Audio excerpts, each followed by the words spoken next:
Hey guys, and welcome back to another video of Protoxx Gaming, and today we have a Subnautica guide. Now usually I do upload RuneScape guides, but for a change this time there is a Subnautica one, so I hope you guys enjoy and find this useful. Now before I get into any gameplay footage or clips to show you what to do, let's first talk about the items to craft and materials and stuff like that.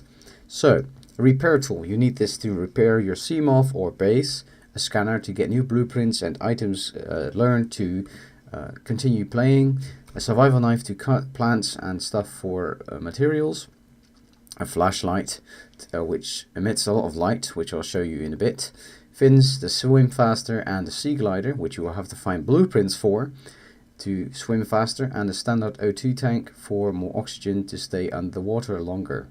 Now to create these items you need the basic materials of Subnautica. You can find these in the Safe Shallows biome where you start out at, and the kelp/creep vine biome, which is basically next to the Safe Shallows and it's not as deep. So copper, you get these from crushing the limestone outcrops, which I will show you in a video sooner on. Quartz, you can find this in caves in the Safe Shallows. Cave sulfur, you find this in the caves in the Safe Shallows when the exploding fish explodes and leaves its nesting spot or whatever it's called. Titanium, you can get this from the limestone outcrops as well. Table coral samples, you can find these around the Safe Shallows, and you have to cut them with your knife to get a sample. Creepvine seed cluster, you get this from going to the kelp biome and then cutting the kelps with your survival knife. Salt, you can find this around the Safe Shallows deep ends and the kelp biome, and you can use this to cure food or fish and to filtrate stuff. Gold, you get this from sandstone outcrops, which are a bit deeper and usually around the grassy plains. Now this next part is only really relevant if you play the survival mode, because in survival you need to have food and water.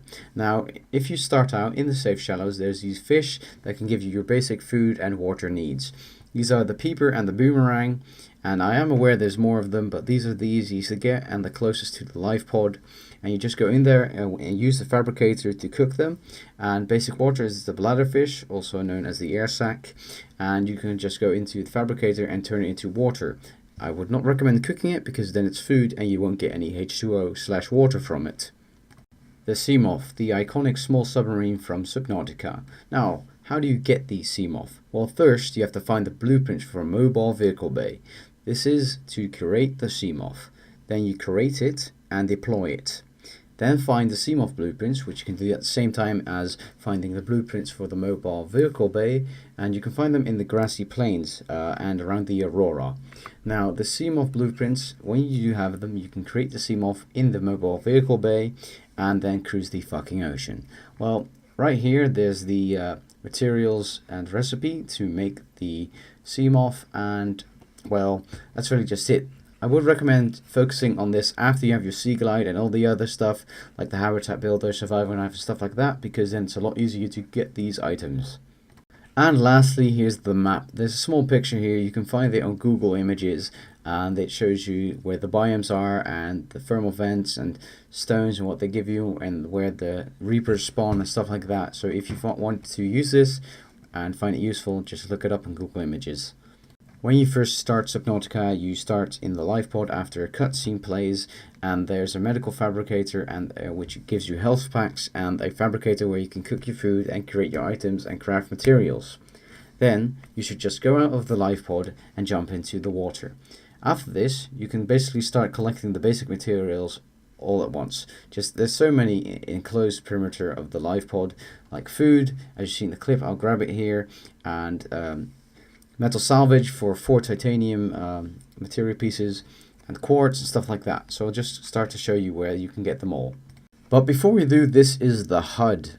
Basically it shows your oxygen, your food and your water and your health, and just focus on the oxygen because if you run out your screen will turn black and you will drown. Also focus on your food and water, because if that goes too low you'll die as well. And focus on your health bar, because sometimes you can take a few hits and if your health is low you'll just get killed instantly and lose your items.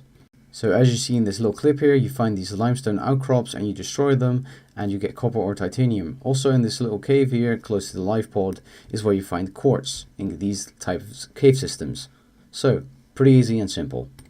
If you're wondering where to get acid mushrooms for batteries, which you can make with copper and an acid mushroom, you can just find them here in the safe shallows, very close to where you spawn, and about anywhere else in the safe shallows. So, pretty simple as well. Now in the safe shallows there's these crash fish, and from these crash fish nests you can get cave sulfur.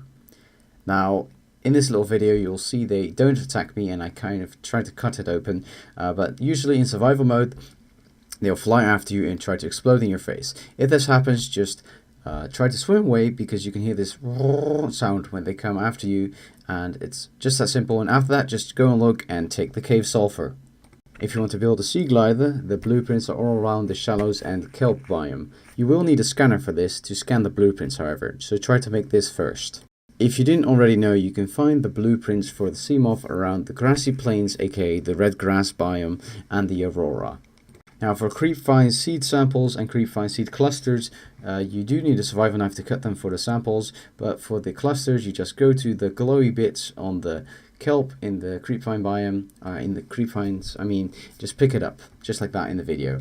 Very simple and very close to the safe shallows biome where you spawn in. Now this was a simple quick start guide. Everything else you need to know, like recipes to create a battery, are in the fabricator or stuff like that. Other than that, it's really not the beginning of the game, so I didn't include making a Cyclops and stuff like that because it's way further in the game, and by that time you know how to play the game and where to find stuff, and you'll start exploring, and that's the point of the game.